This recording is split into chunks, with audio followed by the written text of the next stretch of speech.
When a journalist made a pointed joke about Barron Trump during a high-profile charity gala, no one could have anticipated how the young man's measured reaction would become the defining moment of the evening.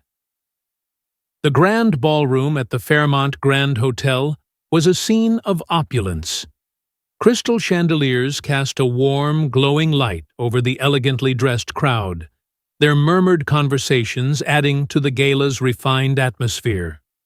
Hosted annually to benefit underprivileged youth, the event had drawn a mix of prominent figures, business leaders, Hollywood stars, and respected media personalities, all mingling in support of a worthy cause.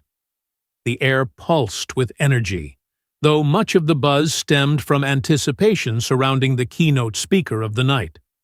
Towards the rear of the room, seated inconspicuously, was 18-year-old Barron Trump.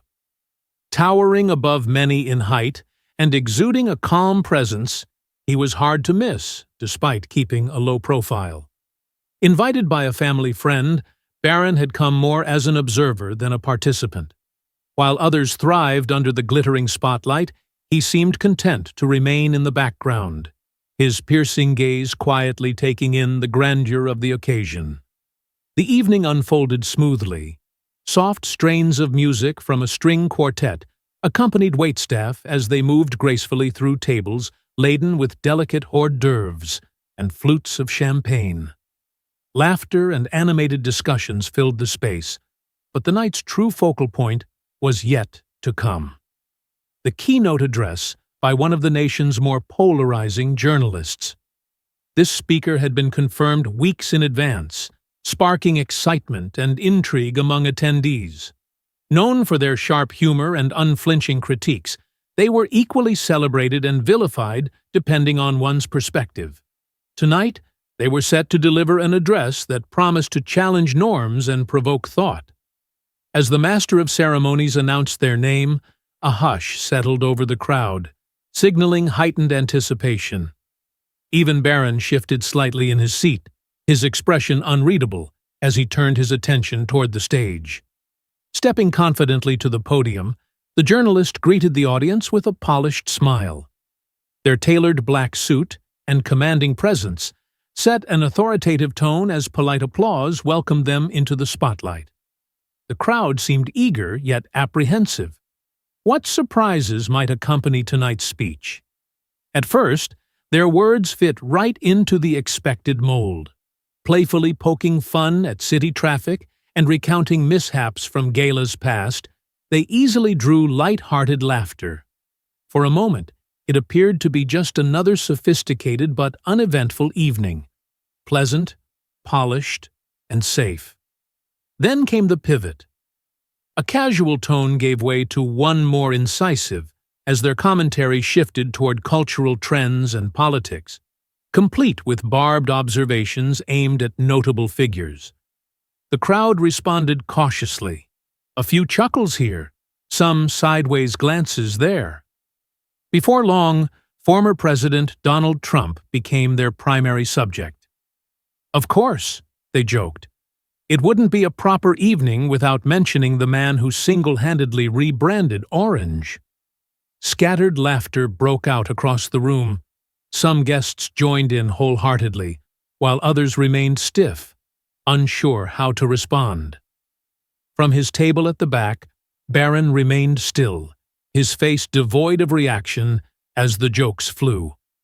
The journalist continued with their critique, Trump's policies, infamous tweets, even his television-esque public persona, eliciting mixed reactions from the gathering. Yet just as the mood started tensing up, they crossed into riskier territory. And let's not overlook his greatest contribution, they said with a knowing smirk. The next generation. Barron Trump himself.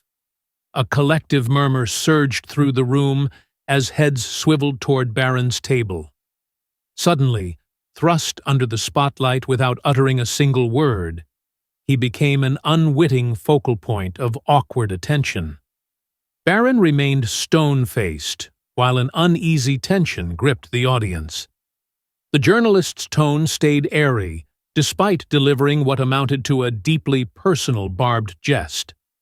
The balance of wit and decorum that had marked earlier parts of their speech now felt precariously close to collapsing entirely.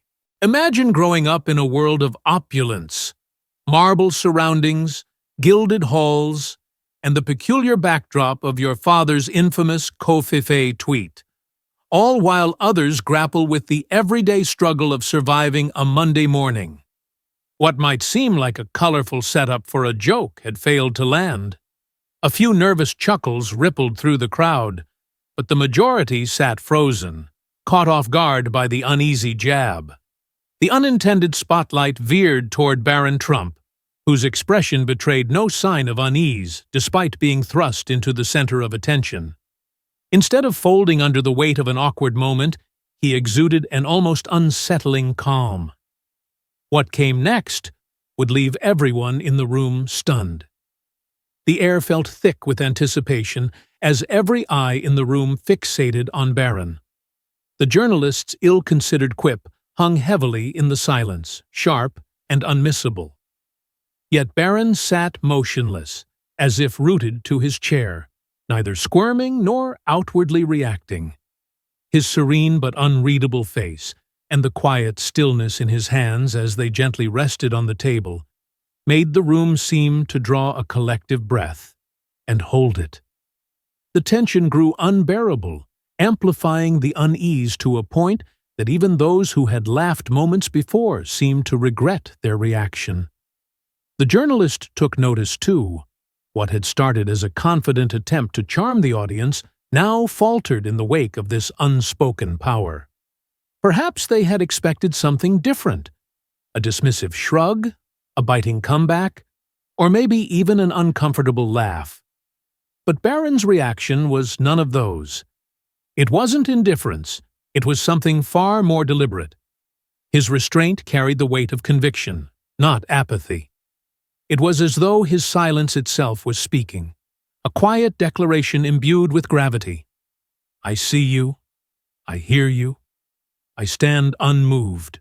Small whispers began to ripple in the corners of the room, and the journalist awkwardly shifted their stance, forcing a laugh into the microphone. Tough crowd, they muttered, breaking the tension momentarily, though no one joined their manufactured humor. The awkward fog thickened even further, until Barron finally moved. Deliberately, and without haste, he pushed his chair back. The soft scrape against the polished floor punctuated the silence like a cymbal crash. Rising to his full height, just over 6 feet, his presence seemed to expand beyond his physical stature, a quiet strength that caused even those in the furthest corners of the room to sit up straighter. His steady gaze swept across the gathering before locking onto the journalist at the front.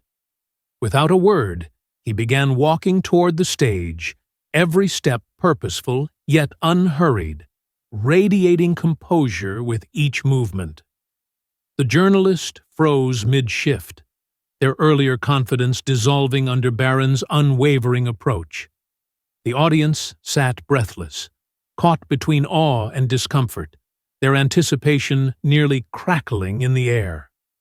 When he reached the edge of the stage and stopped within arm's length of the podium, he paused. Then, in a voice both measured and resolute, he finally broke his silence. "Thank you for sharing your perspective," he began evenly, his calm tone cutting through the stifling atmosphere with precision.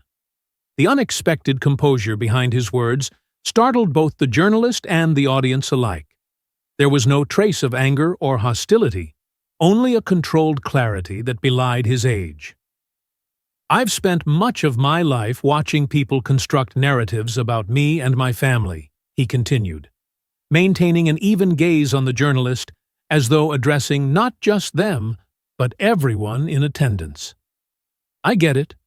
When parts of someone's life are so public, filling in the blanks becomes tempting." His voice carried far beyond what amplification could accomplish. It demanded attention through its sheer intention. Even those who found humor in mocking him moments earlier now looked humbled under his steady demeanor. "But let's not forget," he said with a slight shift in tone that added subtle gravity to his words, "every headline, every punchline has a person behind it. A complex person with dreams, struggles, and feelings you don't see."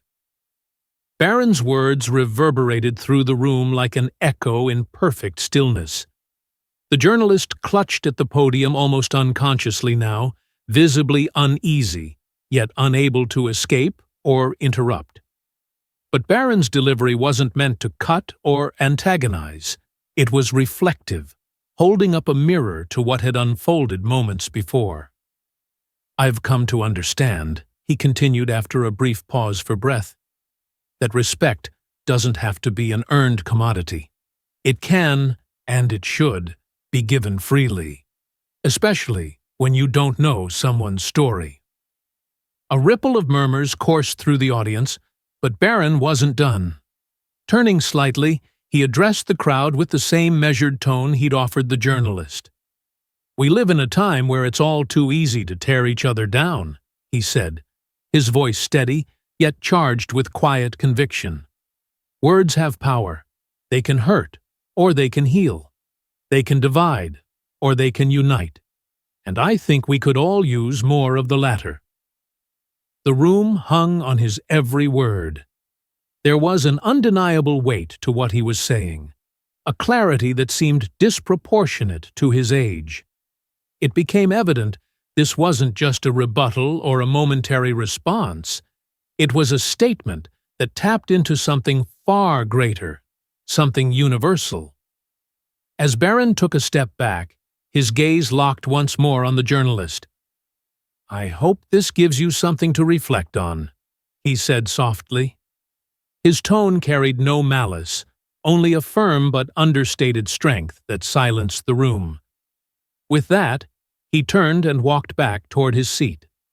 The soft rhythm of his shoes against the polished floor was the only sound as the stunned silence persisted. No one moved. No one spoke. Not even the journalist, whose earlier confidence had visibly dissipated. But as Barron settled back into his chair, the applause began to stir. A single clap from the front rippling outward until the ballroom was engulfed in a thunderous standing ovation. Some clapped out of sheer admiration, others seeking redemption from the awkward tension earlier in the evening. The journalist, still frozen at the podium, managed a strained smile. But the moment was no longer theirs. It belonged undeniably to Barron. Seated at his table, Barron remained calm amidst the uproar. He offered only a polite nod to those nearby, not from shyness, but from the quiet assurance of someone who had said precisely what needed to be said. Within hours, the scene had taken on a life of its own online. Attendees had recorded snippets of Barron's speech on their phones, and soon social media platforms were flooded with clips accompanied by admiring captions and thoughtful commentary. One viral tweet declared, "Barron Trump just gave a masterclass in class and respect." Another widely shared post by a celebrity attendee read, "No matter where you stand on his family, you can't deny this young man delivered something we all needed to hear." The following morning, news outlets picked up the story. Some lauded Barron for his poise and maturity, calling it a transformative moment for someone who had long lived under public scrutiny. Others scrutinized the journalist's remarks, sparking larger debates about whether even public figures, particularly young ones, should ever be subjected to such commentary. In response to the backlash, the journalist issued a formal statement.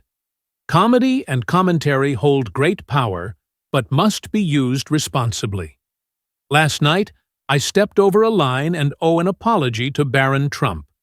However, opinions on the sincerity of this apology were divided. Talk shows dissected the incident. Podcasts debated its implications. Social media buzzed with discussions on accountability and decorum. Some argued that Barron's response was a rare and much-needed plea for civility in an increasingly fractured world.